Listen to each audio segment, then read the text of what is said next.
திருநெல்வேலியில் சுற்றுப்பயணம் பண்ணுறாங்க, ஒரு ரயில்வே கேட்டு, ரயில் வருது, கேட்டை போட்டான். எல்லா நேரத்துலையும் சில பேர் கொஞ்சம் அதிகமாக தன்னை பற்றி காட்டிக்கிற அதிகாரிகள் இருப்பாங்கல்ல.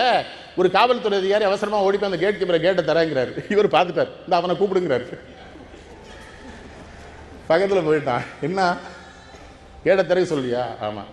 ரயிலில் அடிபட்டு நான் சாகணும்னு நினைக்கிறியா? இல்லை, உனக்கு என்ன நோக்கம்னு எனக்கு புரியல. ஆமாம், அப்படியே ஐயாண்ணா இந்தா ரயில் போகிற பொழுது மக்கள் யாரும் அதில் மாட்டிக்கூடா, காடு போகக்கூடா, அதுக்கு தானே அதை கேட்டு போட்டிருக்கு, அதுக்கு தானே அவனை வேலைக்கு வச்சிருக்கு. அவனை போய் திறங்கிறிய? எஸ்பி போய் ஐயாண்ணா இவனை வேற எதுக்காக அது மாற்றின ஊரை கெடுத்துப்படுவான்ட்டாரு. இவனை ஊருக்குள்ளே வச்சிருக்கிறாதான் இங்கே இவன் தப்பு பண்ணிவிடுவான். பார்க்குறாரு பாருங்க. கேட்டு திறந்து இல்லை, கார் கடந்து போகுது, போக விடலை, கார் நிறுத்தினார், இறங்கினார். அந்த கேட் கீப்பருக்கு வேத்து, வாண்ணே நீ பண்ணதான் சரி, ஜனாதிபதியாக வந்தால் நீ திறக்கப்படாதுன்னு, இந்த இடத்துக்கு நீ தான் எஜமான்.